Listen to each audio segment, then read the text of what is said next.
גל של סרטים מתירניים שלפחות בקהיר טרם נראו כמותם שוטף בימים אלו את מצרים. סרטים שמדברים על הכל וגם מראים כמעט הכל, וברור שלא כולם מרוצים מכך. על המהפכה התרבותית שם, הדיווח של פרשננו אהוד יערי.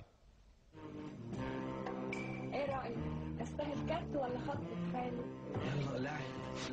אמרי לי תודה. אחד הסרטים החדשים העולים עכשיו על מסקי הקולנוע במצרים, סרטים מתירניים נוטפי סקס כפי שלא היה מעולם. نص فوقني بس المش التحتاني دول انتوا بتوعي. مش معنى يعني نص فوق انا هو اللي شغال. عشان في قلب. طب انا بقى قلبي تحت. حاسبي بقى عشان قلبي. כצפוי, הקצף ניגר משפתי החוגים המסורתיים. הכיצד זה? הכיצד זה גולש את מצרים במדרון תלול כל כך של הפקרות? أنا لا أوافق على المشاهد الساخنة ولا أوافق على المشاهد العارية ولا أوافق على امرأة غير محجبة ولا أوافق على أنه يظهر عري وإسفاف ومشاهد جنسية في الفيلم ولو לخدمة العمل الدرامي. אבל הביקורת לא עוצרת את התופעה. עלילת בצבעים טבעיים, סרט אחר, מתרחשת במדרשה לציור.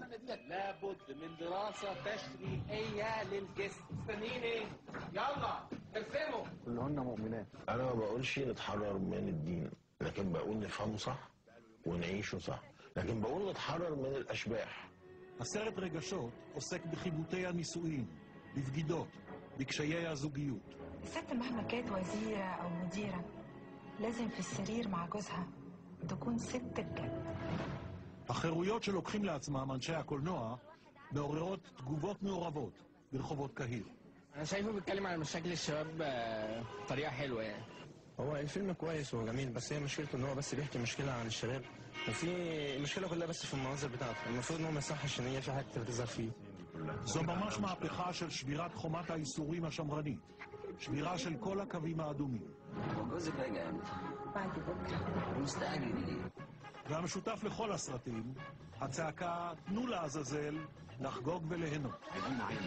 هو ده كل اللي يهمك؟ ומצרים צהלה ושמחה. קצת שונה מהסרטים של יום שישי של